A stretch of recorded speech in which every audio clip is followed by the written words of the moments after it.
a nossa primeira edição e foi lançada naquela ocasião a empreitada do Instituto Brasileiro de Direito Internacional Privado, que vai agora completando 1 ano da sua existência e, além disso, há a possibilidade de realizarmos desta feita o 2º congresso, de modo híbrido. Como no ano passado, foram aceitas, submissões de trabalhos que foram analisados por, pessoas, no sistema de revisão cega.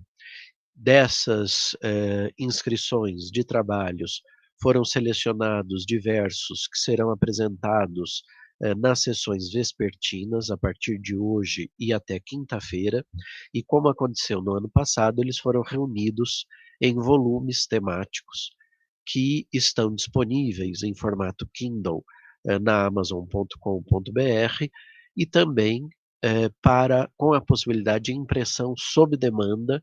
Infelizmente não é um serviço que a Amazon brasileira preste, mas na Amazon americana e nas Amazons europeias e japonesa, existe a possibilidade da impressão sob demanda. Eu já tenho aqui os 2 exemplares deste ano, que reúnem os trabalhos inscritos para este 2º congresso, e queria também agradecer a todos aqueles que se inscreveram para acompanhar este 2º congresso, àqueles que aceitaram os nossos convites para mediar as sessões vespertinas, àqueles que participarão dos debates nas sessões que começarão às 11h30 no horário de Brasília, e sobretudo aos nossos conferencistas. Hoje nós temos aqui conosco a professora Nádia de Araújo, o professor Celso Campilongo, que já virão ocupar a mesa, e temos virtualmente o professor Hugo Foucheron, da Universidade de Lyon 3, que participará à distância. Temos também, e queria fazer menção à presença da professora Marilda Rosado, da UERJ, que nos acompanha e que falará amanhã, e que nos honra com a sua presença desde logo. E eu queria, nesse momento, passar a palavra à professora Maria Rosa Lola, que é a vice-presidente do Instituto, para suas considerações iniciais. Professora Maria Rosa. Muito obrigada, professor Gustavo. Antes de mais nada, bom dia a todos. Não acredito que não tenho muito mais o que agregar à fala inicial feita pelo professor Gustavo. Apenas dizer que ainda mais nos tempos atuais, é sempre um momento a se louvar, um encontro para debater ideias em alto nível com grandes especialistas, é de se louvar também o primeiro ano desse instituto, que certamente terá longa vida e do qual virão muitos frutos, e louvar aqui reencontros e projetos, e dizer que, como bem diz o poeta, a vida é a arte do encontro. Estamos aqui para celebrar o conhecimento, o compartilhamento do conhecimento e o crescimento de todos, e enaltecer a bandeira do direito internacional privado. Isso. Muito obrigada, professor Gustavo, muito obrigada a todos. No ano passado, o nosso congresso teve por mote a aproximação entre o direito internacional privado e as diversas outras facetas do direito internacional. Para esse ano, a nossa proposta é a aproximação da nossa disciplina com as disciplinas do chamado direito material, e por isso o agradecimento aos colegas de outras áreas que participarão conosco nessas diversas sessões. Eu queria, antes de compor a mesa e iniciar esse primeiro painel, também fazer menção a uma visita que eu recebi há cerca de 1 mês atrás, da viúva do professor Jacó Dollinger. Ela esteve aqui em São Paulo e veio à faculdade, e nós tivemos a oportunidade de nos encontrarmos presencialmente. Como sabem, no ano passado, a decisão dos instituidores do nosso grupo aqui foi a de dar a presidência de honra do Instituto ao professor Rui Manuel Moura Ramos, da Universidade de Coimbra, mas termos como patrono o professor Jacó Dollinger. E a senhora Raquel Dollinger esteve em São Paulo e veio fazer uma visita agradecendo a iniciativa, e eu prometi a ela que nós faríamos essa pequena homenagem ao professor Jacó, que fez durante tantos anos a ponte entre a Universidade de São Paulo, a Universidade do Estado do Rio de Janeiro e diversos outros colegas que, tendo iniciado as suas vidas acadêmicas no Rio, puderam depois estudar em São Paulo e hoje estão em outras faculdades, como é o caso da professora Nádia, como é o caso da Maria Rosa, e isso, obviamente, precisa ser lembrado, louvado e incentivado. Nossa intenção é a de não apenas nesse eixo Rio-São Paulo, mas em todo o cenário nacional, promover o desenvolvimento e a possibilidade de sermos um local de debate do direito internacional privado. Então, com essa nota bastante emocionada, eu declaro então aberto o nosso primeiro congresso, o nosso segundo congresso, o primeiro painel do segundo congresso de Direito Internacional Privado, e gostaria de convidar a professora Nádia e o professor Celso Campilongo a se juntarem a nós aqui na mesa de abertura e saudar o professor Hugues Fauchiron, qui est à Lyon ou à Paris, je ne sais pas, Hugues, mais merci beaucoup pour être avec nous et je vous donne la parole, s'il vous plaît.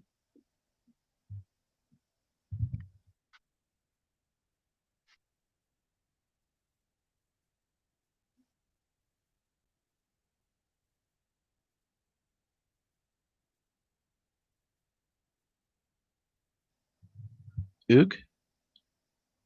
Gustavo, vous m'entendez? Oui, oui. Ah, bien, bonjour, pardonnez-moi pour le retard, il y a eu quelques problèmes techniques. Je n'ai pu me connecter que sur mon téléphone. J'espère que la communication sera bonne malgré tout.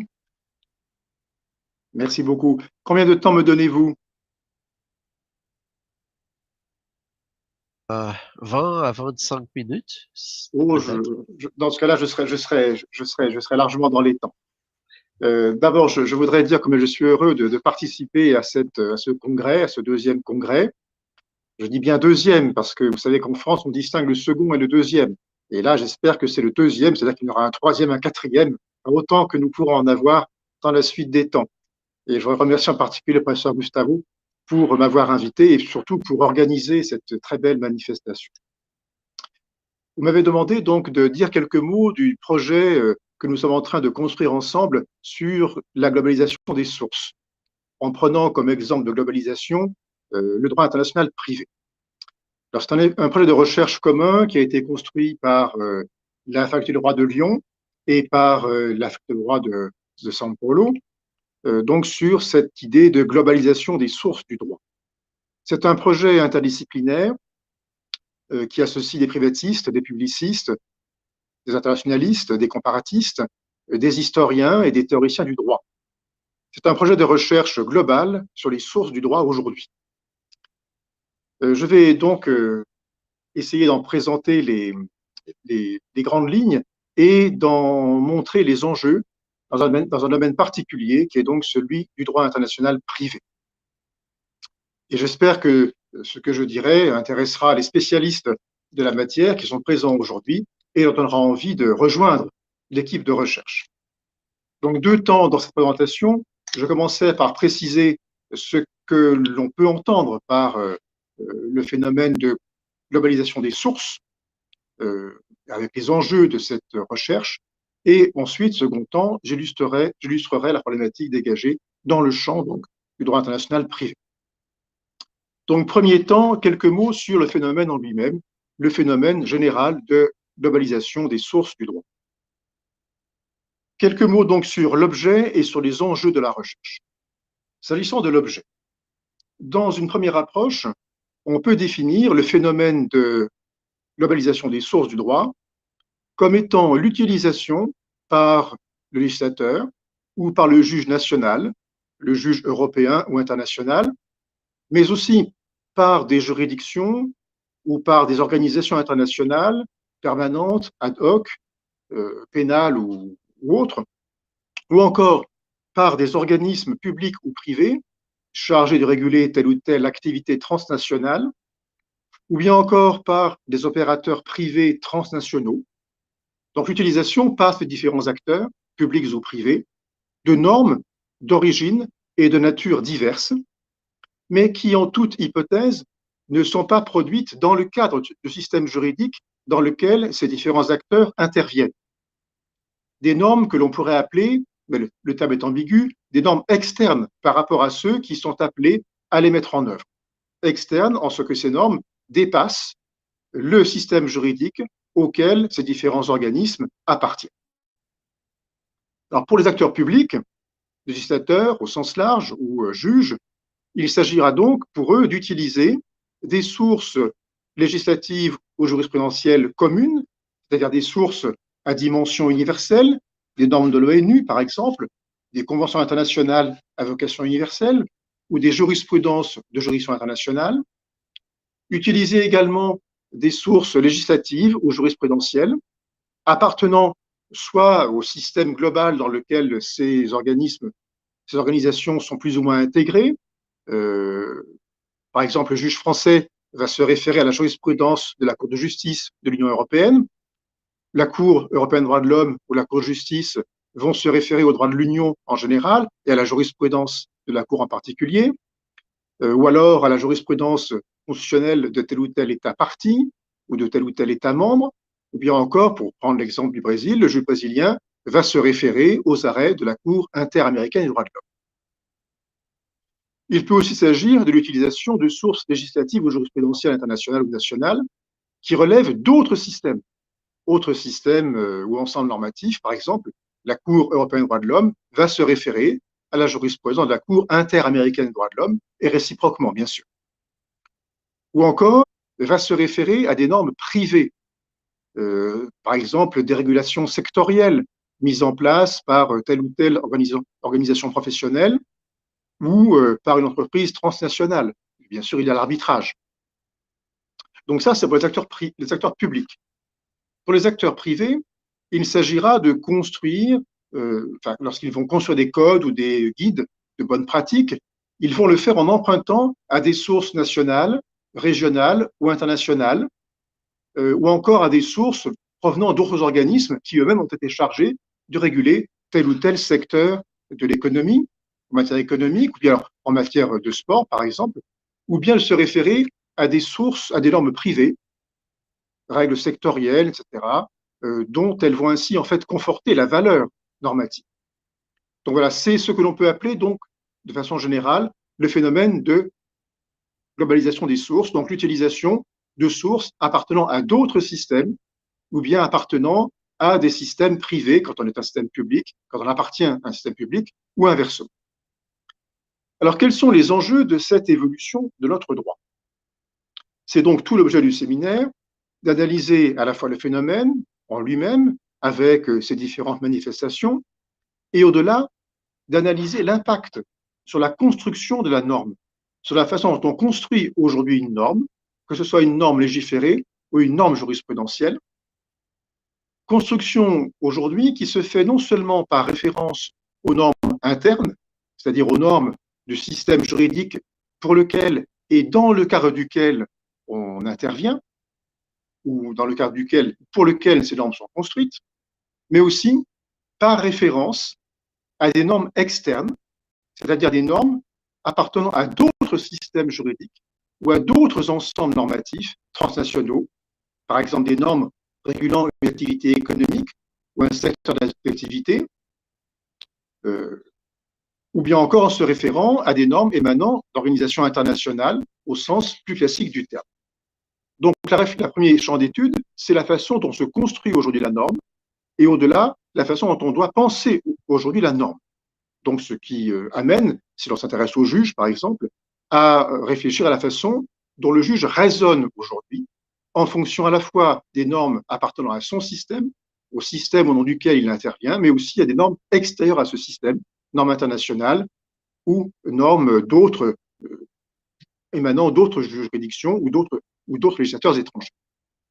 Donc, impact sur la façon dont se construit la norme, impact également sur les rapports entre systèmes juridiques. Et là, on est amené à réfléchir sur les catégories qui n'ont plus beaucoup de sens aujourd'hui, de national, de régional, d'international, et aussi bien sûr catégories publiques-privées dans un monde qui se globalise. Impact aussi de notre façon de concevoir les normes en termes de hiérarchie, donc, et même en termes de réseau. C'est-à-dire que la façon dont on repensait aujourd'hui l'articulation entre les normes en termes de pyramide de réseau dans un monde global est remise en cause. Il faut vraiment apprendre à penser justement global et non plus en termes de hiérarchie ou même de réseau entre systèmes. Alors, quel impact de cette recherche, de cette problématique plutôt, sur la matière dont qui nous intéresse aujourd'hui, le droit international privé? Donc, deuxième temps, quelques mots sur le phénomène de globalisation des sources du droit en droit international privé. A priori, on pourrait penser que le droit international privé constitue un des domaines privilégiés de ce phénomène de globalisation des sources. Mais il ne faut pas confondre la globalisation des sources et la globalisation des relations juridiques dans leur ensemble. Cela dit, le DIP, le droit international privé, est pour ce domaine-là quelque chose de particulièrement intéressant. Alors, je m'intéresserai rapidement au niveau auquel intervient le phénomène en lui-même et, second temps, sur l'impact de cette évolution, sur la façon de penser aujourd'hui le droit international privé. Dans le premier temps, les niveaux de la globalisation. La globalisation intervient à deux niveaux, la construction de la norme et la mise en œuvre de la norme. Alors, s'agissant de la construction de la norme, qu'il s'agit de construire une norme nationale ou une norme internationale, le droit international privé, par exemple dans le cadre d'une organisation internationale telle que l'ONU ou la conférence de DIP, droit international privé de la Haye, par exemple, ou bien une organisation régionale, je pense bien sûr en tant que Français au travail qui a été réalisé au niveau de l'Union européenne, mais on peut aussi penser pour le Brésil à tout le travail qui a été fait il y a quelques années par l'Organisation des États américains. Donc, qu'il s'agisse de construire une norme nationale ou une norme internationale ou régionale, eh bien, aujourd'hui, cette construction suppose un travail de comparatiste en droit international privé, j'entends, à la fois interne et externe. C'est-à-dire que pour construire une norme aujourd'hui, de droit international privé, il est nécessaire d'analyser à la fois les différentes règles existantes, de droit international privé national, international et régional, qui sont celles des futurs États partis à l'instrument que l'on construit ou auxquels les États en question adhèrent, puisqu'il faut s'assurer de la coordination entre les règles, c'est-à-dire s'assurer que les règles que l'on construit sont coordonnées ou coordonnables avec, par exemple, les conventions bilatérales ou les conventions multilatérales, et bien sûr avec les règles de DIP existantes et qui sont amenées à survivre au niveau national et au niveau international. Mais il faut aussi étudier leur coordination potentielle avec les règles de DIP des autres États ou des autres ensembles régionaux, c'est-à-dire les États qui ne sont pas appelés à être partis à l'instrument ou les ensembles régionaux qui resteront extérieurs à l'instrument. Dans ce cas, en effet, il s'agit non seulement de s'inspirer de leurs solutions, mais aussi, je le disais, de s'assurer de leur articulation ou au minimum de leur compatibilité avec l'environnement dans lequel le texte que l'on construit va être mis en œuvre. Il faut donc, pour résumer les choses, penser les choses de façon globale. À quoi bon construire en effet des règles de conflit si l'on sait à l'avance que ces règles seront incompatibles avec celles de tel ou tel système étranger? Et on pense bien sûr, compte tenu de l'importance économique que ces systèmes peuvent avoir aux règles qui sont en vigueur, par exemple, aux États-Unis d'Amérique. Règles dont on doit vérifier à l'avance, me semble-t-il, la compatibilité pour assurer l'efficacité de l'instrument que l'on construit. Alors, on pourrait prendre l'exemple, à ce titre-là, des travaux qui sont faits actuellement à La Haye dans le cadre de la préparation d'un éventuel instrument relatif à la gestation pour autrui. Alors, ce qui est vrai dans la construction de la règle internationale de conflit l'est aussi, et encore plus peut-être, pour la construction de règles nationales de conflit.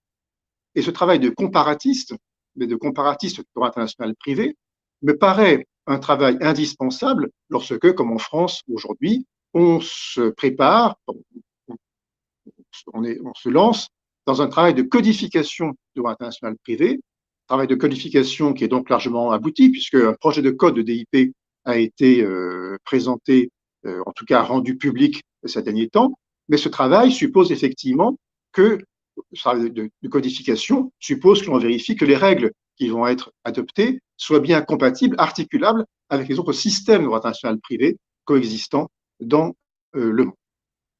Donc, c'est un des grands enjeux, à mon avis, des travaux actuels sur la codification du DIP en France. La seconde dimension, peut-être plus nouvelle, et cette fois-ci directement liée à la globalisation des sources, c'est la dimension au niveau de la mise en œuvre de la règle de conflit. En effet, aujourd'hui, les différents systèmes juridiques sont tous connectés les uns avec les autres. Et pour assurer une cohérence globale des solutions destinées à circuler internationalement, il convient de s'inspirer, ou au moins de prendre en compte, des solutions étrangères, et en toute hypothèse, d'assurer là encore un minimum de compatibilité avec ces solutions. Je prends un exemple qui est cher au professeur Gustavo, c'est celui de la Convention sur les enlèvements d'enfants, la Convention de La Haye sur les enlèvements d'enfants. Il est important pour s'assurer de la cohérence de l'instrument dans sa mise en œuvre et de garantir surtout l'efficacité des solutions qui vont être adoptées par tel ou tel juge dans tel ou tel pays, de prendre en compte la façon dont les autres pays, à la fois interprètent l'instrument et le mettent en œuvre. Par exemple, la façon dont les juges étrangers, raisonnés par rapport à la France, par exemple, la façon dont les juges étrangers interprètent la notion de résidence habituelle, ou la façon dont ces juridictions étrangères mettent en œuvre les exceptions de retour, notamment les exceptions liées au danger ou bien à l'ordre public, influence non seulement le juge français, doit être pris en compte en tout cas par le juge français, non seulement dans la façon dont lui-même va interpréter ces notions, mais aussi dans les solutions qu'il va adopter au vu de cette interprétation pour pouvoir rendre une décision qui puisse ensuite circuler, notamment dans ces États. Donc, les sources étrangères d'interprétation sont à la fois une source d'inspiration pour le juge national, mais aussi une garantie de cohérence et d'efficacité pour l'instrument en question. Et là, on ne peut que rendre hommage justement à la collecte des décisions étrangères et par son travail dans la rédaction de guides de bonnes pratiques qui intègrent justement les différentes pratiques au niveau international, donne plus d'efficacité à l'instrument en question. Alors, quels sont à partir de là les enjeux de la globalisation des sources en droit international privé? Alors, il y a, me semble-t-il, deux grandes orientations, deux grands enjeux. D'une part, il est nécessaire aujourd'hui de penser global, de penser de façon globale. Alors, c'est vrai, on l'a vu pour la règle de conflit, dans sa mise en œuvre et dans sa construction, mais c'est vrai aussi pour tous les instruments théoriques et techniques qui entourent la mise en œuvre de la règle de conflit. Je pense notamment aux lois de police, à la fraude ou à l'ordre public. C'est d'ailleurs un des paradoxes de l'ordre public d'aujourd'hui. Certes, l'ordre public traduit les valeurs essentielles d'une société, propre donc à un système juridique particulier, mais il est nécessaire aujourd'hui de penser l'ordre public de façon internationale. Non pas qu'il existe un ordre public international, mais que pour jouer efficacement son rôle, l'ordre public national doit être sans cesse approfondi afin de parvenir à l'essence, à la quintessence, si j'ose dire, de l'essentiel. On pourrait prendre pour exemple les réflexions actuellement en cours en France sur la réserve héréditaire. En quoi est-ce que la réserve héréditaire, donc cette part de biens qui revient impérativement à certains héritiers, peut être qualifiée d'ordre public en matière internationale? Comment et dans quelle mesure une loi étrangère, qui ne la connaîtrait pas, peut être écartée, alors même qu'elle connaît éventuellement des équivalents de la réserve, même si la technique elle-même n'est pas utilisée. Donc, pour savoir si la réserve et dans quelle mesure la réserve à la française peut être considérée comme d'ordre public et peut donc conduire à écarter une loi étrangère, eh bien, il faut forcément s'intéresser à la façon dont les autres systèmes juridiques conçoivent la protection de certains héritiers ou la protection de certaines personnes en raison de leur vulnérabilité, en leur réservant une part de biens, en leur donnant la possibilité, en tout cas, de bénéficier d'une part des biens de la succession, ce qui suppose à la fois s'intéresser aux règles matérielles étrangères, mais aussi aux règles de conflit étrangères et à la façon dont elles-mêmes conçoivent l'ordre public. Donc, premier aspect des choses, il faut de plus en plus aujourd'hui penser le DIP dans une perspective, si j'ose dire, internationale et au-delà, dans une perspective globale. Seconde perspective, seconde orientation, il faut pour cela aussi non seulement reprendre les théories existantes et les concepts existants, et notamment les concepts les plus classiques, l'ordre public, la fraude, la loi de police, etc., mais il faut aussi imaginer de nouvelles méthodes pour prendre en compte justement cette dimension non seulement internationale, mais comme je le disais, globale du droit international privé. Alors c'est le cas déjà avec la montée en puissance de la méthode dite de la reconnaissance, méthode encadrée au besoin par des conditions minimales relatives notamment à l'ordre public. Mais à l'ordre public, j'insiste bien, revisité. Donc la reconnaissance dans un pays A de situations qui ont été créées valablement dans un pays B, valablement donc, au regard du droit interne et du droit international privé du pays en question. Alors cette méthode de la reconnaissance se développe en Europe sous l'impulsion de la Cour européenne des droits de l'homme, car on voit bien les liens étroits que la reconnaissance des situations en matière familiale et personnelle notamment entretient avec le droit au respect de la vie privée et familiale, et sous l'impulsion également de la Cour de justice de l'Union européenne, qui, elle, tente à assurer le respect des libertés et des droits attachés à la qualité de citoyen européen. Mais cette méthode de reconnaissance est aussi utilisée de façon de plus en plus fréquente dans certains instruments régionaux ou internationaux de droit international privé. Je prends pour exemple la Convention de La Haye sur l'adoption internationale, qui est une source d'inspiration pour la conférence dans la construction d'un instrument nouveau sur la filiation et en particulier sur la reconnaissance des gestations pour autrui qui ont eu lieu à l'étranger. Donc, développement de la reconnaissance, qui est une conséquence en quelque sorte de la globalisation des sources et de la circulation de plus en plus fréquente des situations à travers les frontières. Développement également, dans une nouvelle méthode, de la méthode des certificats, c'est-à-dire des documents qui attestent de la validité d'une situation et qui accompagnent cette situation dans sa circulation internationale. Méthode qui est de plus en plus souvent utilisée, à la fois pour les décisions, bien sûr, mais aussi pour les situations. Et c'est là que les choses sont beaucoup plus nouvelles, en ce sens que le certificat va accompagner, par exemple, le règlement de la succession tel que réalisé par un notaire dans tel ou tel État. Et ce certificat, avec les conditions minimales exigées par la Convention, ou par le règlement, si l'on raisonne en termes de règlement européen, va permettre d'assurer la circulation du document et la reconnaissance des solutions qui sont inscrites dans ce certificat. Donc, on le voit, cette globalisation des sources du droit en droit international privé nous conduit à voir le DI, droit international privé, sous une lumière nouvelle et, dans une certaine mesure, d'en repenser les méthodes afin de garantir sa finalité première, celle de garantir, sinon l'harmonie des solutions au niveau international, ou du moins la fluidité de ces solutions dans des systèmes juridiques ou des ensembles de systèmes juridiques qui désormais s'inscrivent dans un monde global. Donc, merci beaucoup, Gustavo, pour m'avoir permis de présenter quelques enjeux de la recherche, en espérant que d'autres chercheurs viendront se joindre à nous pour travailler sur ce sujet. Merci beaucoup, Hugues. A été un très intéressant abordage de ce problème de globalisation des sources. Merci beaucoup pour être avec nous une deuxième fois dans le deuxième congrès. Et j'espère que nous pouvons organiser cette recherche avec beaucoup de succès. Merci beaucoup. E agora, dando continuidade aqui ao nosso painel, eu vou passar a palavra à professora Nádia de Araújo, professora da PUC do Rio de Janeiro, nossa representante brasileira na Conferência da AIA de Direito Internacional Privado, então não há quem conheça melhor os problemas vinculados à questão das fontes do direito internacional privado, que é a professora Nádia, e vou trocar de lugar com ela para ela poder operar aqui o PowerPoint que ela vai nos apresentar.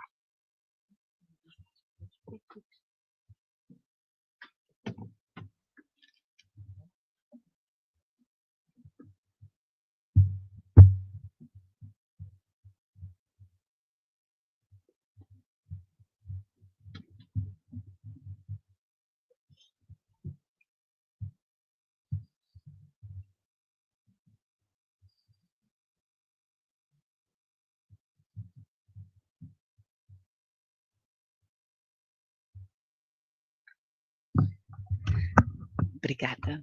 Bom dia a todos. É um prazer enorme estar aqui presencialmente nessa sala, na companhia do professor Gustavo, esse instituto que é tão caro para nós do Direito Internacional Privado, e da professora Maria Rosa Lola e do professor Campilongo, Celso Campilongo, todos amigos de longa data, e, sobretudo, porque o direito internacional privado sempre era assim um certo patinho feio do direito internacional, que sempre era mais pujante, e finalmente nós temos um instituto só nosso. Nossos temas, eles são diferentes, porque eles se preocupam não com os estados, mas com os indivíduos. Nós queremos prestar um serviço às pessoas, aos negócios. Esse é o fundamento do direito internacional privado, o direito da tolerância. O professor Gustavo falou aqui no professor Jacob Dollinger, que foi meu professor, sempre me emociono quando falo dele, e ele sempre dizia: o direito internacional privado é o direito da tolerância, porque, afinal, cada Estado tem suas regras, tem suas leis, e, no entanto, para essas situações multiconectadas, para essas situações que têm uma ligação com mais de um Estado, nós temos que abrir o coração, nós temos que permitir que o juiz brasileiro use a lei estrangeira. E, hoje em dia, mais do que nunca, na cooperação jurídica internacional, os judiciários de diversos estados precisam um dos outros.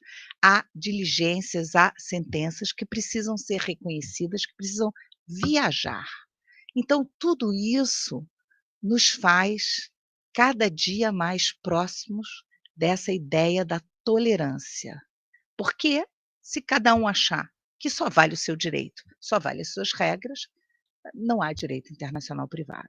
Então, hoje, a minha ideia é conversar um pouco com vocês sobre as fontes do direito internacional privado, mas eu vou iniciar com algumas coisas gerais sobre fontes em geral. Por quê? Evidentemente, nós temos fontes de caráter interno. Está indo? Pois não? Não tem problema.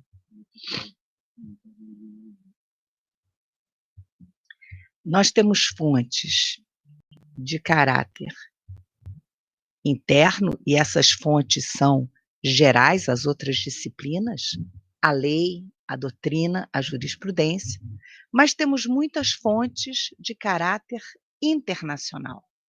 Os tratados e convenções internacionais, multilaterais, regionais, bilaterais, e hoje, cada vez mais, fontes que têm um caráter de soft law, fontes que não passam mais por aquele sistema tradicional de que os estados vão ao exterior, negociam como se fosse um grande legislativo internacional, finalizam um texto de uma convenção internacional e cada estado leva para casa, internaliza segundo suas regras, e este tratado ou convenção passa a ser lei interna, na mesma hierarquia. Como, justamente, essa negociação, esse plano internacional traz enormes dificuldades, e brincava um professor que eu tive que dizia assim: o que é um camelo? Um camelo é um cavalo feito por uma comissão. Porque se nós sabemos das dificuldades de negociação, de fazer uma lei no Congresso Nacional, que todos têm a mesma língua, teoricamente estão acostumados com o ordenamento jurídico, imaginem 200 estados. Eu tenho experiência bastante clara da Conferência da Haia, que não são 200, são em torno de 90, e a gente tem uma negociação, uma sala com 200 pessoas, porque cada estado tem 2, 3, e cada um quer alguma coisa diferente do outro. E é preciso chegar a um texto comum. E esse texto comum, na Conferência da Haia, eles mudaram o estatuto há alguns anos, e você só chega ao texto comum por consenso. Consenso não é exatamente unanimidade. Não há votação. Há sim um certo clamor na sala, e depende muito do chairperson, que está conduzindo as negociações, que sente esse consenso, uns mais que outros, e avançam. E esse texto final, ele tem que ser aceito por todos, porque depois todo mundo tem que levar para casa e trazer para o direito interno. Então, nós temos hoje uma enorme dificuldade para chegar a esses consensos, e com isso nós temos cada vez mais fontes de caráter de soft law. Eu não vou falar aqui adiante, mas a Conferência da Haia cada vez mais tem se tornado uma instituição voltada para trabalhos pós-convencionais. E não basta fazer a convenção não pode ficar órfã, ela não pode andar pelo mundo, ela não pode ser integrada num determinado país e cada um usa como quer. Preciso aproximar essa utilização, é preciso aproximar essa aplicação.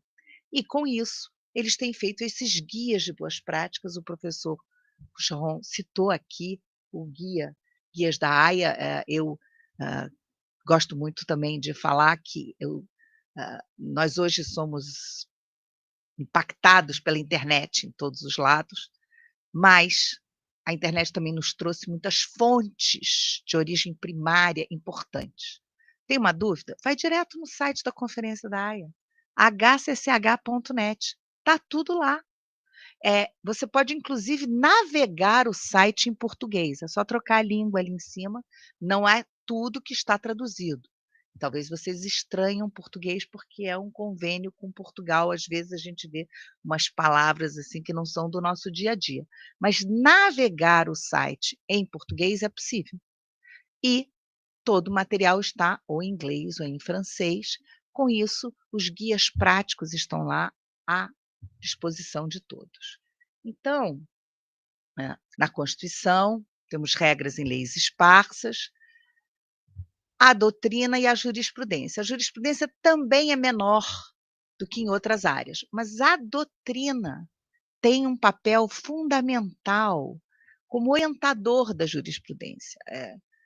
Embora em muitos casos hoje a gente veja o Supremo e o STJ com assim, aquele corta e cola de emendas, né?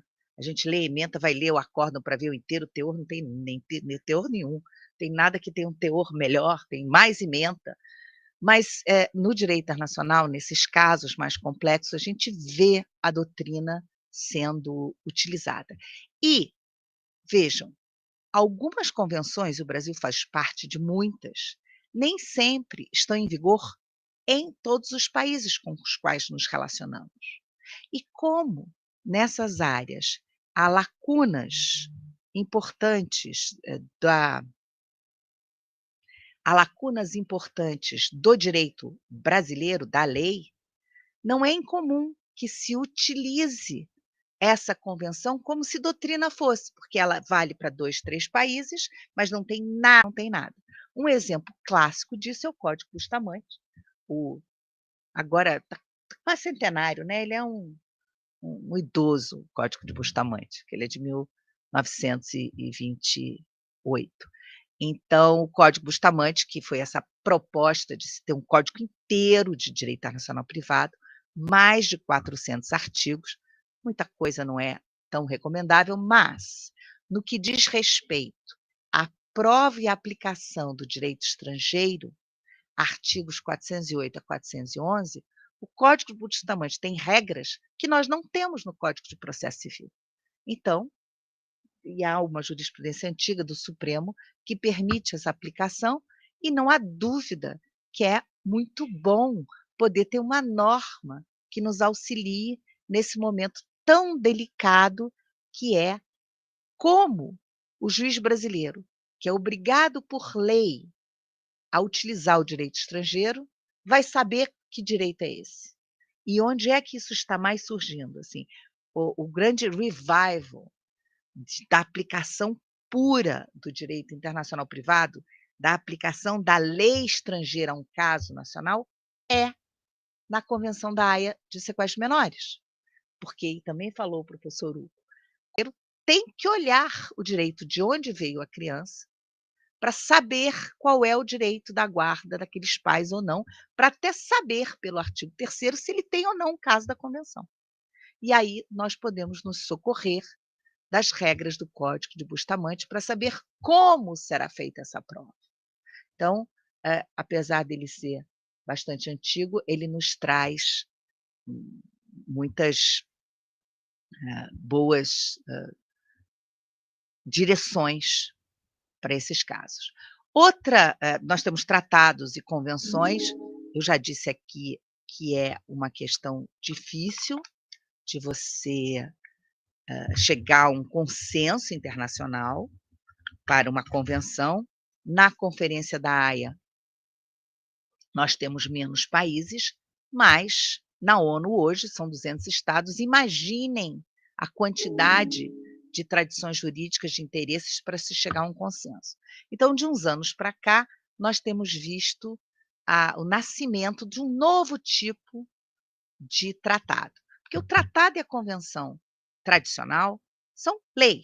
Tem cara de lei, artigo de lei, pega aquele texto, traz para cá. Quando sai o decreto, ele está em vigor no sentido literal. Ora, inventou-se nos últimos anos o que a gente chama de convenção quadro, e um dos grandes exemplos é a convenção quadro para o controle do tabaco. A ideia da convenção quadro é que ela é mais programática, ela tem grandes linhas e se faz uma espécie de organização para tentar dar densidade aos tópicos específicos, porque ela falou em grandes linhas da proteção à saúde, das coisas que não são boas para a saúde do tabaco, mas não conseguiu nem proibir, nem permitir, então as coisas estão assim andando. Por exemplo, já há um protocolo para a questão da compra e venda ilícita. O tabaco, e a gente aqui vive isso, né? É só sair ali fora e tem um camelô vendendo. Eu não fumo, então não tem esse problema. Mas o cigarro lá do Paraguai, enfim, como você lidar com essas coisas, tudo isso, a convenção quadro continua a se reunir, eles têm reuniões periódicas, a COP, reunião dos organizadores, agora está na 10ª ou 12ª, não sei, a cada 2 anos, e eles vão fazendo trabalhos técnicos e tudo, e tentando que os estados cheguem a acordo e novos pequenos tratados, protocolos sobre pontos específicos. Então, essa é uma nova tipo de fonte. A Convenção de Viena sobre o Direito dos Tratados, que é assim, a nossa meta-convenção. Ela teve uma vida de bela adormecida, porque ela ficou dormente bastante tempo. Concluída em 69, entrou em vigor no mundo em 80 e no Brasil em 2009. Demoramos uns 40 anos, mas isso já passou, já está entre nós, e ela é de capital importância para se compreender a grande questão, que eu vou falar em seguida, que é do conflito de fontes. Ela tem sido bastante usada tanto pelo STJ quanto pelo de tratado, mas aqui eu tenho um mapinha do mundo, o verde é onde ela está em vigor, mas eu queria mostrar, sempre faço isso, eu me preparo e depois eu troco tudo de lugar. Eu queria mostrar o artigo 27. O artigo 27 da Convenção é fundamental para a postura do judiciário brasileiro a respeito do respeito às convenções internacionais. Uma parte não pode invocar as disposições do seu direito interno para justificar o inadimplemento de um tratado. Então, aquela grande questão, o que que tem primazia, o que que não tem primazia, é a lei mais nova, é a lei mais velha, isso um pouco acabou.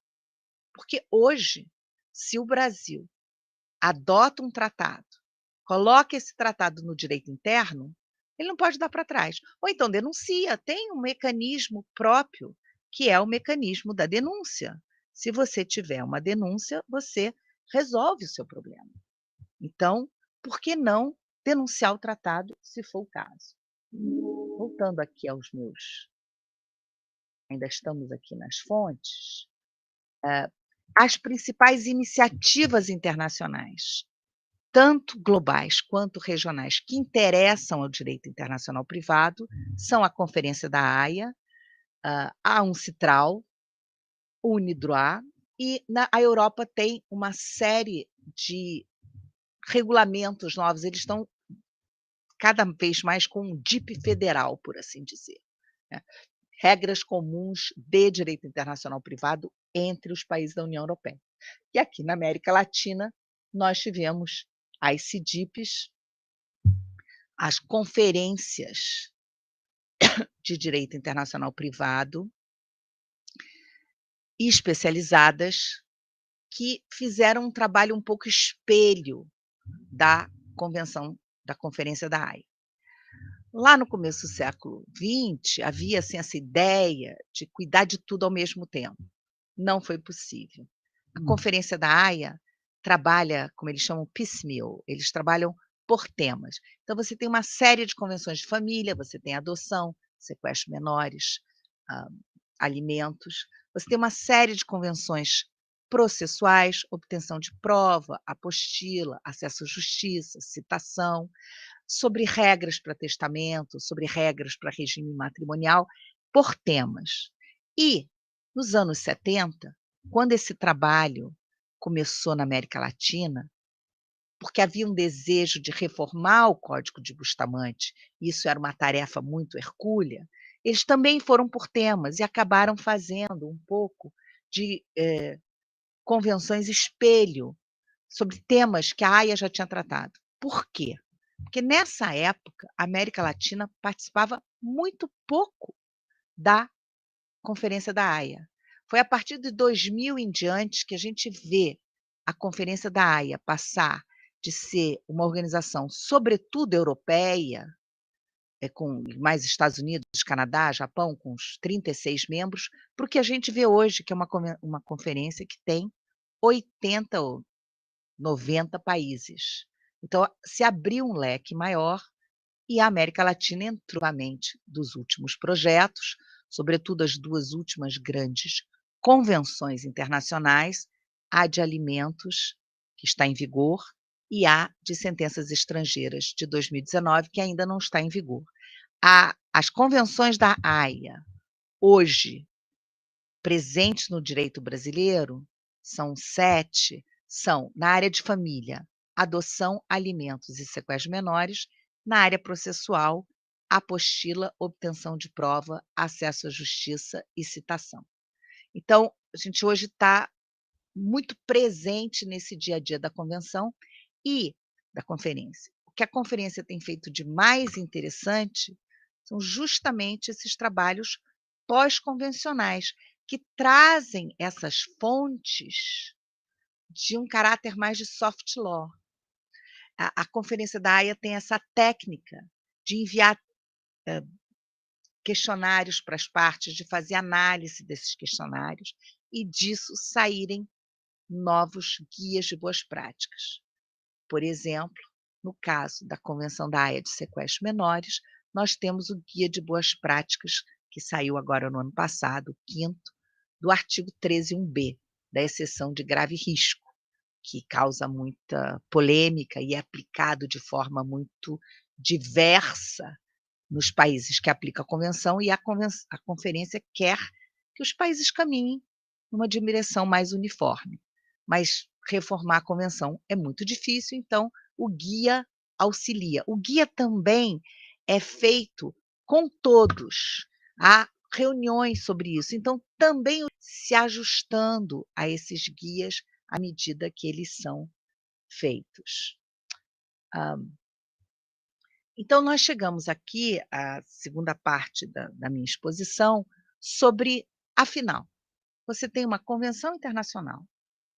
O Brasil, só o presidente da República pode celebrar tratados, envia pessoas qualificadas, participa das negociações. Esse tratado pronto e assinado volta, vai ao poder legislativo, passa pelo ITER de aprovação e, afinal, vira lei com decreto, né? Ele se arruma mal na legislação interna. A legislação interna, a nova e a velha, já dá problema. Eu quero ver aqui qual é o advogado que nunca teve o problema de ter uma lei nova que mexeu em alguma coisa da lei velha que não era para ter mexido. Isso sempre acontece. Imaginem algo que vem de fora, sob um prisma diverso dos institutos e que chega aqui, cai que nem uma bomba no ordenamento jurídico nacional. Qual é a maneira de tratar isso? E pior, tampouco há regras sobre isso, que eu conheça, há algumas regras esparsas e, nós desenvolvemos a análise a partir de 3 critérios. O hierárquico, obviamente que a Constituição está por cima. O da especialização, que é muito interessante, que já é usado em outras áreas, que é o critério de que uma regra especial, e em geral o tratado é algo menor, convive com a regra maior, que pode ser o Código Civil, o Código de Processo, porque afinal o tratado cuida de uma pequena situação e o outro cuida de uma grande situação. E temporal, que é o da última.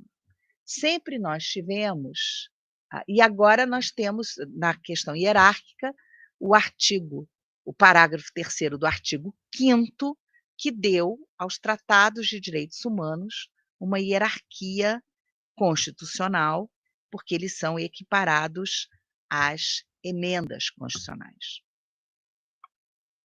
Nós temos um exemplo, que é a Convenção da questão da deficiência, que foi adotado dessa maneira. E temos a grande pergunta: o que a gente faz com tudo que tinha antes, né? Bom, o Supremo e depois o STJ o Gilmar Mendes criou um meio degrau. Porque tem degraus na vida para quê? Ele criou um meio, que nem eu estou vendo aqui. Você tem os degraus e tem esse meio, que é o tal do supralegal.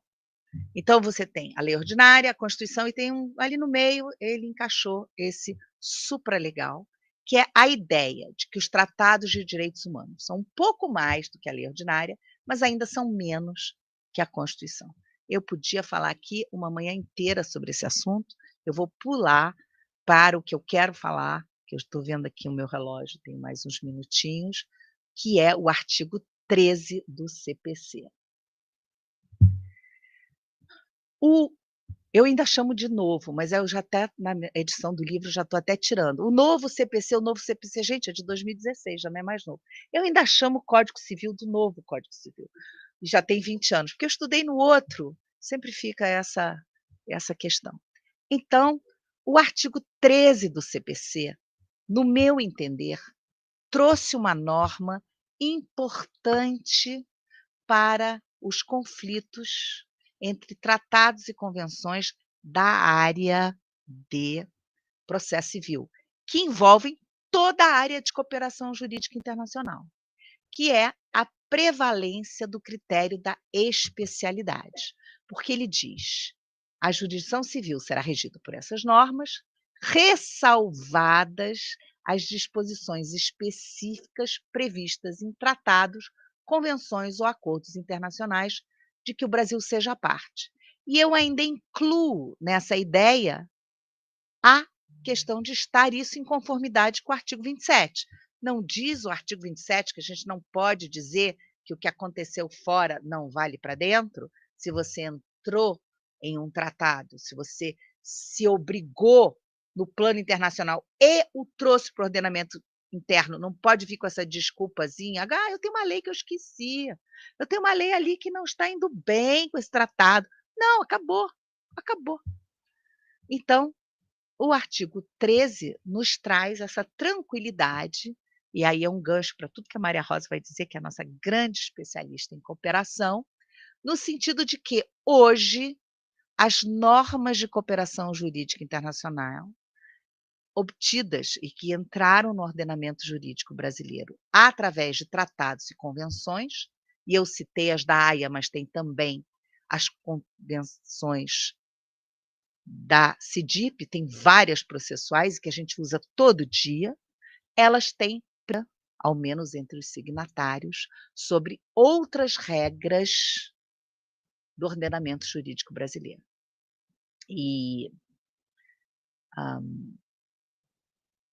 então, finalmente, nós temos na normativa uma regra clara sobre o que vale, porque antes o Supremo e o STJ, ora eles usavam o critério da hierarquia, ora o da especialidade. A gente nunca sabia qual era qual. Eu vou dar um exemplo rápido e que atinge um pouco todo mundo. Código do Consumidor e Convenção de Varsóvia e Montreal, né, que tem a ver com o bolso da gente. Aqui nós temos dano moral. Indo do Rio para Brasília e depois Miami, a pessoa que vai para Miami tem um limite da indenização, a pessoa que vai para Brasília tem dano moral. Então, ali, um no 7A, outro no 7B. Então, isso, claro, causou um certo furor e houve muita discussão, mas, afinal, o Supremo, no RE 636331, definiu que o critério da especialidade era o critério principal e vale a Convenção de Montreal, porque substituiu Varsóvia, e não o Código do Consumidor para o transporte internacional. Então, essa é uma diferença importante.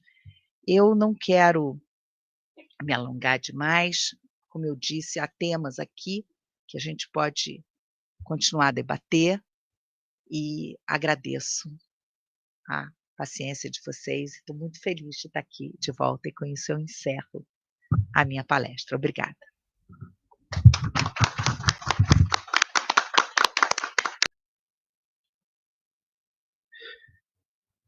Muito obrigado, professora Nádia. Eu fiquei aqui com algumas perguntas, mas depois, na hora dos debates, nós vamos poder discutir algumas questões. Queria agora passar a palavra ao professor Celso Campilongo, pois ele que é, além do nosso titular de Teoria do Direito aqui na faculdade, também o diretor da faculdade nesse quadriênio. Então, professor Celso, muito obrigado por ter aceito o nosso convite, por estar aqui conosco nessa manhã tão interessante para todos nós.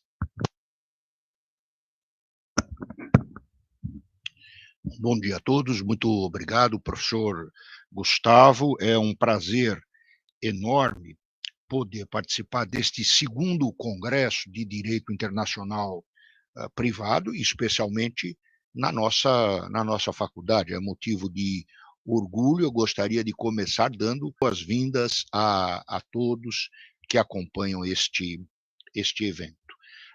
Uma satisfação maior de estar aqui na mesa com a professora Nádia de Araújo, com a professora Maria Rosa Loula, com o professor que nos acompanhou ali de Lyon, né? Motivo de satisfação enorme. Diferentemente de todo mundo, acho que tanto dos que estão na mesa quanto dos que estão no auditório, são todos especialistas, quero crer, em direito internacional privado, exceto eu, né?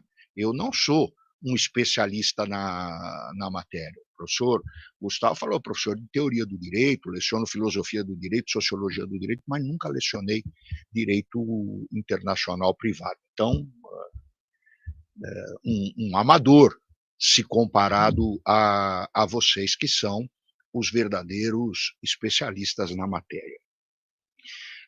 Mas me ocorreu, numa mesa a respeito de fontes do direito, de tentar estabelecer uma conexão entre o tema e aquilo que, de uma maneira geral, aparece na discussão de teoria do direito, de filosofia do direito a respeito desta matéria.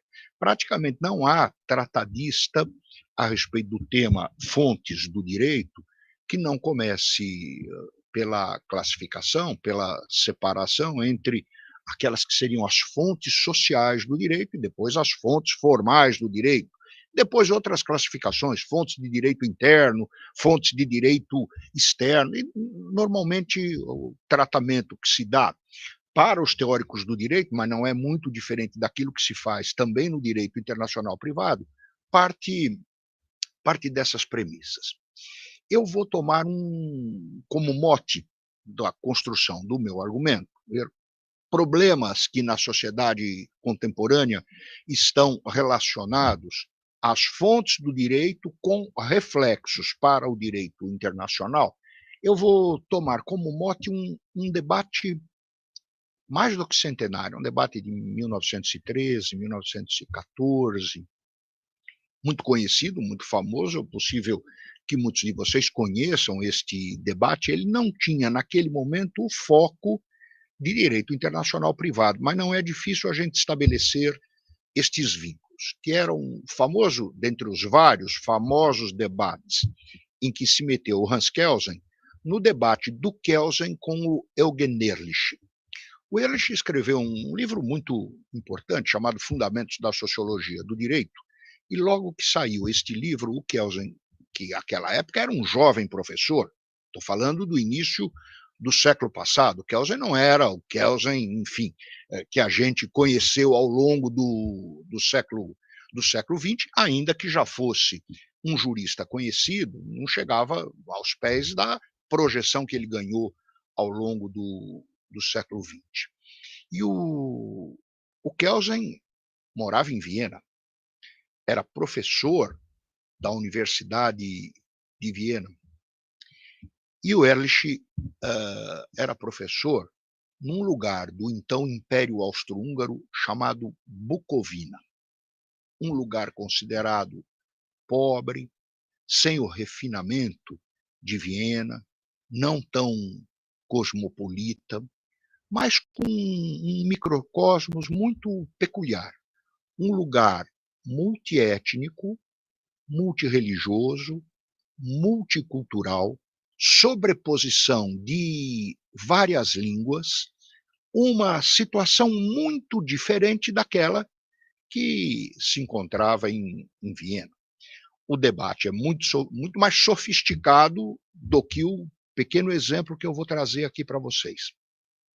Mas lá pelas tantas, com a falta de, digamos, de gentileza e de educação que era tão comum ao Kelsen nos debates em que ele se enfiava, bom, lá pelas tantas ele falou, olha, até cogitei dar para você, viu, Ehrlich, um livro de introdução à filosofia, mas desisti da ideia, porque você não ia entender jamais.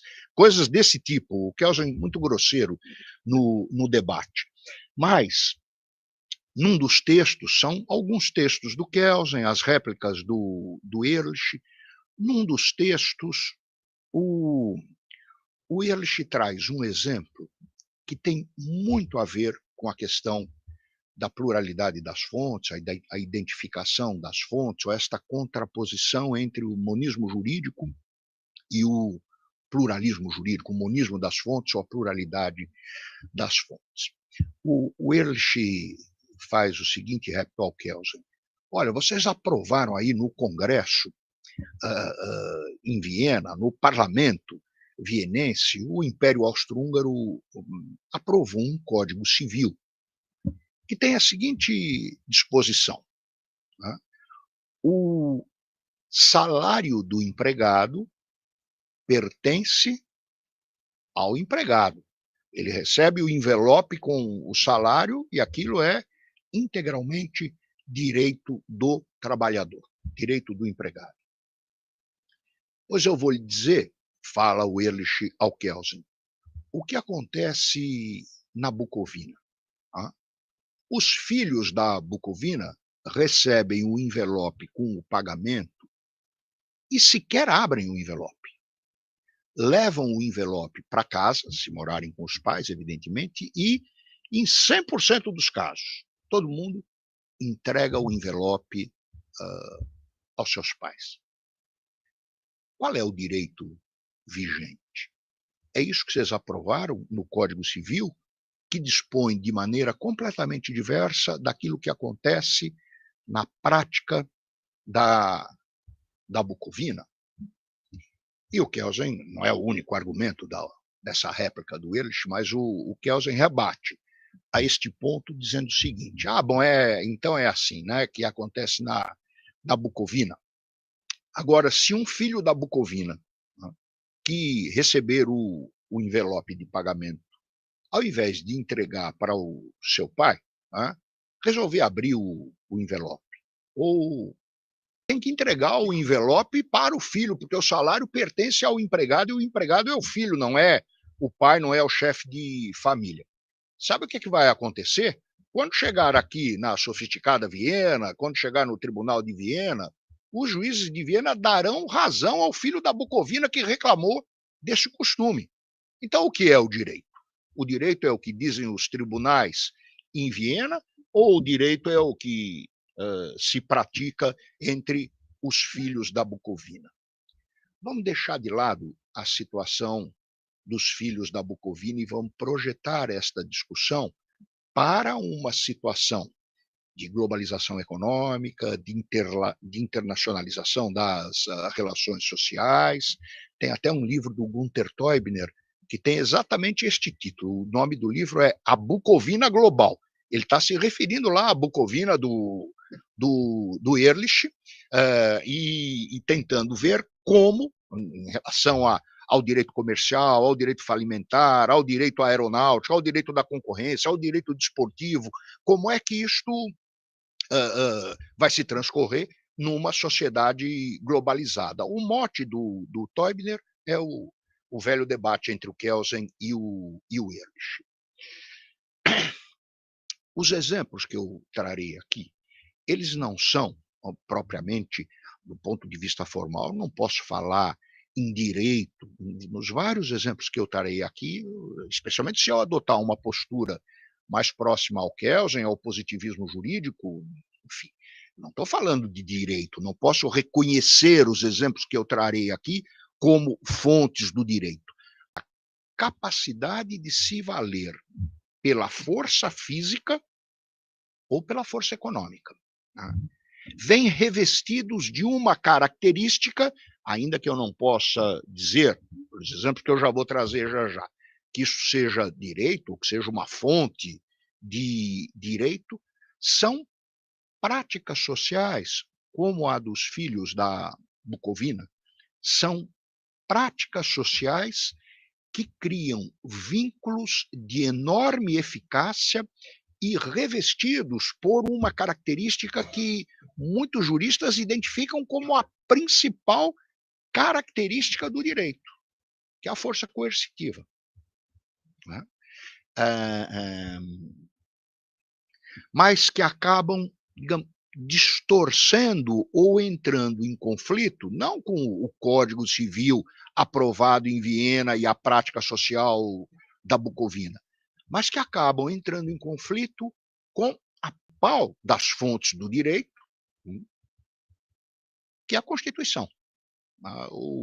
Os exemplos que eu vou tirar aqui, alguns eu estou tomando de empréstimo de um artigo publicado, questão de 6 meses, pelo professor Joaquim Falcão, professor da Fundação Getúlio Vargas do Rio de Janeiro, e outros eu estou por minha conta e risco incluindo aqui. Não estão no artigo do Joaquim, mas eu posso estabelecer estas analogias para os efeitos do nosso argumento a respeito das fontes do direito. O professor Joaquim, num livro chamado Quem Manda no Direito, ou Quem Manda na Justiça, um artigo que saiu no Jota, questão de emprestadas expressões, fazendo adaptações do latim, do direito romano, e ele parte da lex constitutionalis, né?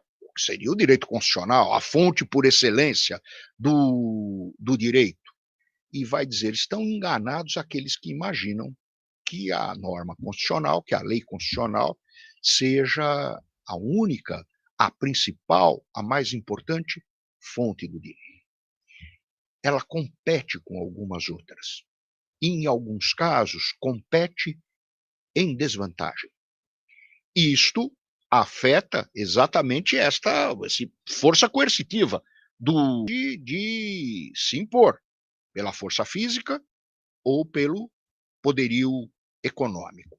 E começa a enumerar alguns concorrentes do direito estatal, alguns concorrentes do direito produzido nos parlamentos, ou, para relembrar lá do debate, do Kelsen-Kuehrlich, o direito produzido em Viena, contraposto ao direito do longínquo rincão da Bucovina.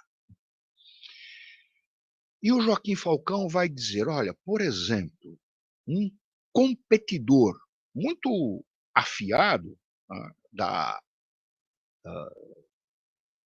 Lex Constitutionalis é a Lex Cryptus.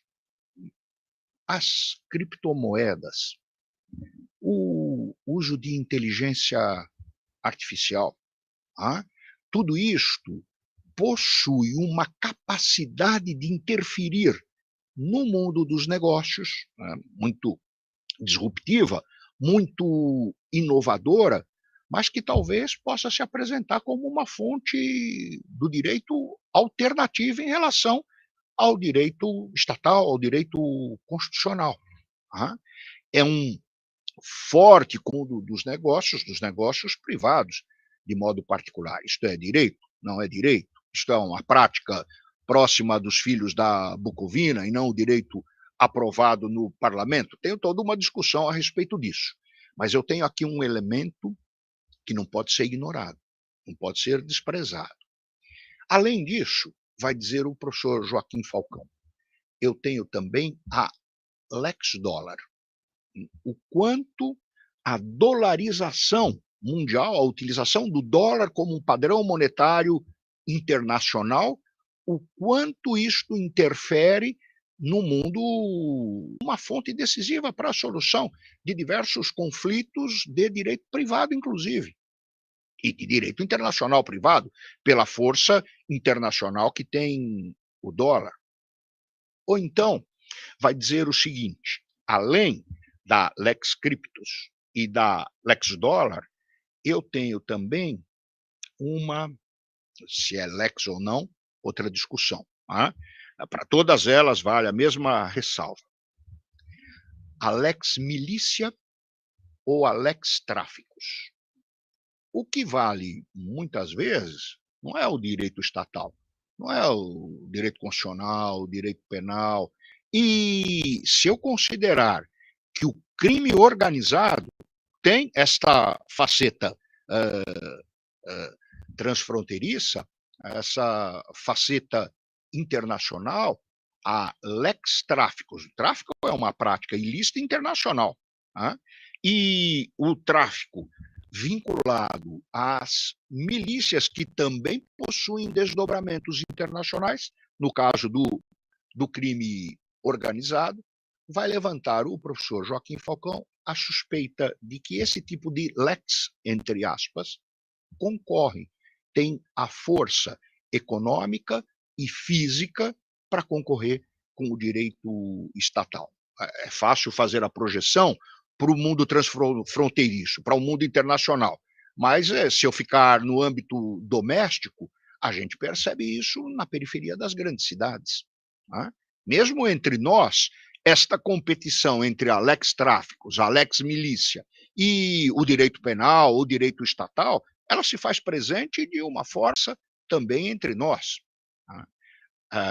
Ele vai além e vai dizer, eu tenho também um competidor que é a Lex Predatória. A Lex Predatória diz respeito ao direito ambiental, e de como, muitas vezes, com o auxílio das milícias, com o auxílio do tráfico, como eu tenho situações, a criação de situações irreversíveis do ponto de vista ambiental, mas com enorme impacto no comércio internacional. Pensem no comércio ilegal de madeira, por exemplo, de ervas medicinais, de por aí vai. O que é que vale? É a fonte formal da norma constitucional ou este conjunto de práticas sociais parecidas com a dos filhos da Bucovina? Bom, mas e se eu judicializar tudo isso? A decisão é uma decisão que vai se pautar pelas fontes formais. Mas até que isto tudo aconteça, até que eu identifique quais são os limites do direito, ou o que o direito pode ou não incorporar, sem entrar no mérito da discussão a respeito da incorporação dos tratados internacionais. Aqui eu não estou falando de tratado nenhum, eu estou falando de práticas sociais que têm uma força tão intensa quanto a das leis aprovadas no parlamento. Até aqui está o professor Joaquim Falcão.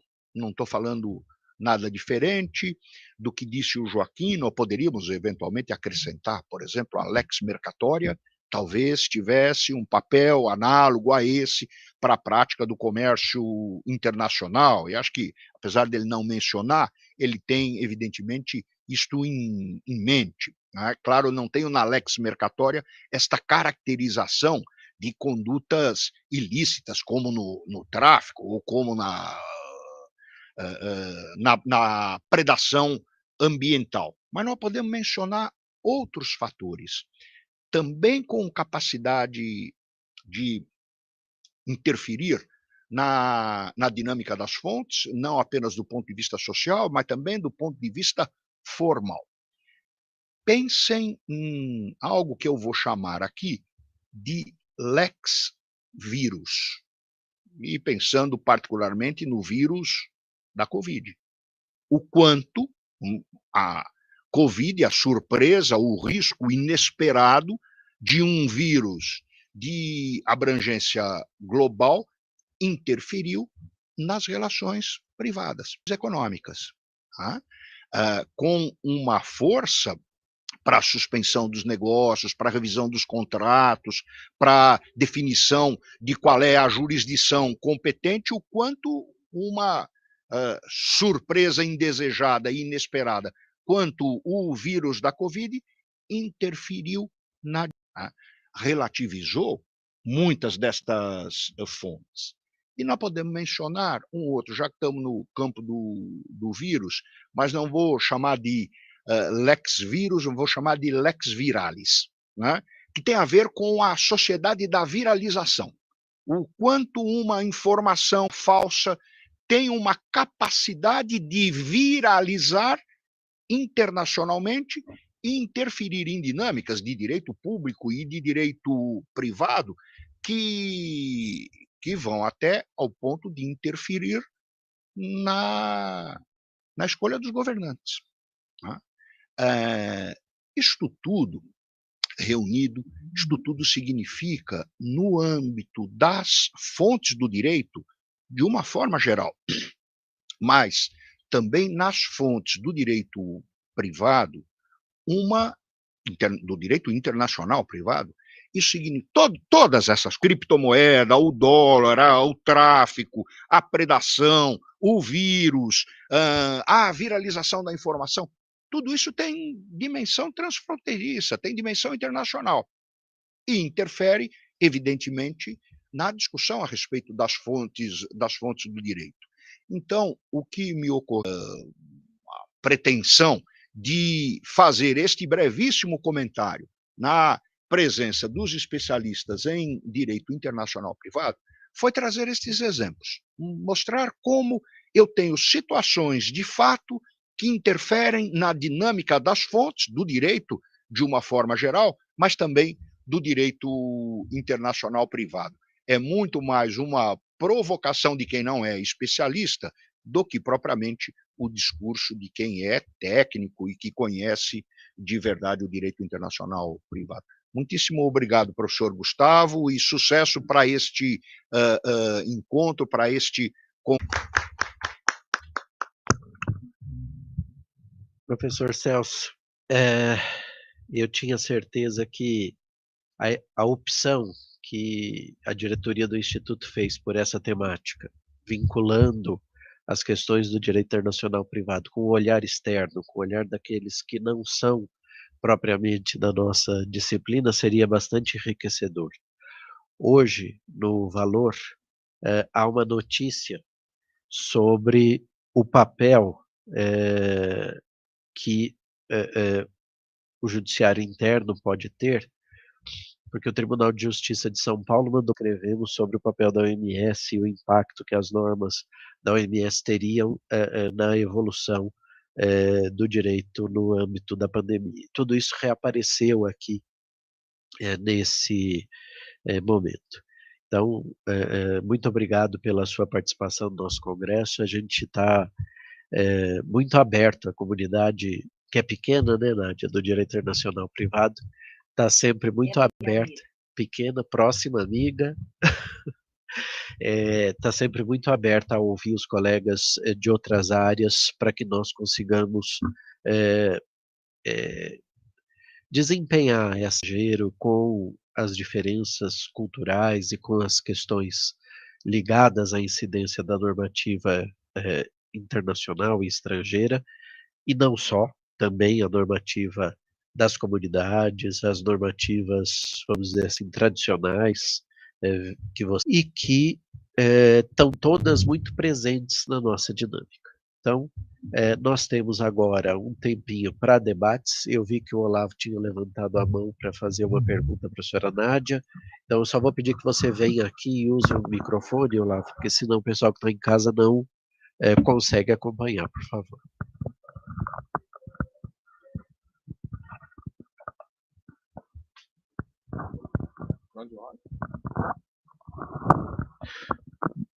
Bom, se ficar fazer uma pergunta assim em cima da senhora é meio complicado, né? Bom, boa tarde, bom dia, né? Ainda, professor Gustavo, agradeço pelo convite participar do evento, professora Nádia, professor Celso, agradeço a todos pela participação. A minha área de pesquisa é principalmente Direito Internacional Público, e conheço o professor Gustavo de Comissões de Direito Internacional de Relações Internacionais. A questão que eu queria fazer para a professora Nádia é o seguinte: no direito internacional público, o tratado internacional estabelece lei entre as partes, né, o famoso Pacta Sunt Servanda, que está na Convenção de Viena, e uma vez que os dois estados assumem aquele tratado, né, ratificam aquele tratado, o que se espera é que aqueles estados, inclusive, adaptem sua legislação interna às normativas daquele tratado para sobre o risco, inclusive, de responsabilidade internacional, em tribunais internacionais, na Corte Internacional de Justiça ou na Corte Interamericana de Direitos Humanos. O que eu queria saber da professora, sobre a visão dela, excelente apresentação, por sinal, obrigado, realmente, sobre a força normativa, o uso do tratado internacional no direito internacional privado. A diferença, o que seria o uso, como é que se daria? Principalmente você tenha o uso da lei interna e aí é uma adaptação do tratado como uma forma subsidiária à adaptação da lei interna, por exemplo, a questão da Convenção de Nova York sobre arbitragem. Você tem leis internas sobre arbitragem e a Convenção de Nova York vai ajudar quando você tem a execução daquela sentença arbitral, quando há uma sentença arbitral envolvendo dois países, duas entidades estrangeiras. Agradeceria esclarecimentos nisso. Mais uma vez, obrigado pela oportunidade de estar aqui. Bom, Lavo, essa adaptação no direito internacional público, às vezes a necessidade da adaptação é maior, mas nós não temos uma tradição de trazer um tratado e depois adaptar a lei interna. A gente traz o texto e o texto é que é vigente. E aí, por isso, dá essas confusões. Os Estados Unidos, por exemplo, muitas vezes, eles assinam o tratado e depois adaptam a lei. Eles não trazem o texto do tratado. Tem essas pequenas diferenças. Mas nós temos essa tradição de trazer o texto. Por exemplo, as convenções da Haia de Direito Internacional Privado, a Convenção da Haia sobre os aspectos civis de sequestro de menores. É este texto que está em vigor. Aliás, tem havido um grande esforço de adaptação na medida em que, como eu disse, o texto é um pouco genérico e a gente tem problemas do dia a dia. Problemas do dia a dia com a Convenção da Haia de Sequestro de Menores, toda a parte processual. Então, recentemente, esse ano, o CNJ editou uma norma, Resolução 449, com um pouco assim, organizando a parte processual, que ela não traz. Ela só diz que você, se houver uma retirada ilícita, tem que devolver, mas não diz como, quando, que juiz, etc. Então, você tem que adaptar mas não há uma obrigatoriedade, é o dia a dia que vai mostrando isso, porque a convenção entra com seu texto. No que diz respeito à arbitragem, são sui generis. O artigo que eu falei, 13 do CPC, encontra uma redação idêntica na lei de arbitragem, que também diz, a lei de arbitragem 96, emendada em 2015, diz que a gente respeita os tratados internacionais e a gente tem a Convenção de Nova York. Só que a lei de arbitragem se inspirou muito na Convenção de Nova York e na lei modelo da Uncitral. Então, não tem tanta diferença. Nós, quando eu estou no grupo dos arbitralistas, sempre pugnamos pela maior utilização da Convenção de Nova York pelos tribunais. Não é isso que a gente vê nas homologações de sentenças arbitrais estrangeiras. Nós vemos o STJ aplicando a lei de arbitragem. Algumas vezes ele menciona a Convenção de Nova York, mas em geral ele não menciona, só que homologa. Então, a finalidade mor, que é o reconhecimento, acontece. Obrigado. Eu também tenho uma pergunta para a professora Nádia. Nesse aspecto vinculado, então, à aplicação do Código Bustamante ou de outras convenções processuais, eu me pergunto muitas vezes em que medida isso apenas da ausência de normas, quer dizer, de uma certa inapetência, sobretudo o Código de 73, que o legislador tinha para regular as questões internacionais. Agora, em 2015, ele foi um pouquinho mais apetitoso em buscar regulamentar as questões de cooperação jurídica e outras questões internacionais, mas, sobretudo e especificamente, na aplicação das regras do Código Bustamante para regular o meio de prova, como norma que rege processo e procedimento, na medida em que nós temos uma regência pelas regras do juiz, e se há a ausência na legislação interna, a busca dos tratados internacionais em vigor no país não acaba sendo decorrência dessa conjugação de fatores? Porque o que acontece é que os tratados são direcionados aos Estados-membros. E no caso de Bustamante, por exemplo, ele é apenas entre os 16 estados que fazem parte. Então, em tese, não poderia se aplicar a um país europeu com o qual não faz parte do tratado. Mas como ele integra o ordenamento jurídico brasileiro e como ele dispõe sobre algo que outros não dispõem, porque não tem no Código de Processo Civil, ninguém quis tratar dessa questão da prova, nem em 73, nem agora, eu acho que ele passa a ser a norma. Nessa questão de prova, um outro documento interessante é o Protocolo de Las Lenhas. Ele tem até regras um pouco mais modernas do que o Código Bustamante para aplicação do direito estrangeiro, que também poderiam ser usados. E aí, o que acontece muito com os países próximos do Brasil? Não é incomum. Citação, nós temos uma convenção bilateral com a Argentina da colaboração civil, da cooperação civil. Nós temos o Protocolo de Las Lenhas para os 4 do Mercosul, que a Argentina faz parte. Nós temos a Convenção Interamericana, que a Argentina faz parte. E nós temos a Convenção da Haia, que a Argentina faz parte. Então, você tem assim, qual que você usa? Mas o pessoal do DRCI, que faz o dia a dia da cooperação, às vezes, como advogada, eu me consulto e você hoje pode usar ou a Convenção Interamericana de Citação, inclusive com os Estados Unidos. E a gente usa a Interamericana. Por quê? Porque não tem taxa. A outra você tem que pagar. Então, são pequenas coisas do dia a dia. Podia usar uma, podia usar outra. A autoridade centro-americana é a mesma para as duas, então vai para o mesmo endereço. Mas se você direciona pela Convenção Interamericana, você não paga nada. Se você direciona pela Convenção da Haia, tem um custo. Então, são essas questões do dia a dia que continuam, assim, em aberto. Mais alguém gostaria de fazer alguma pergunta? Pessoal do chat também, se puder e quiser, fiquem à vontade, por favor.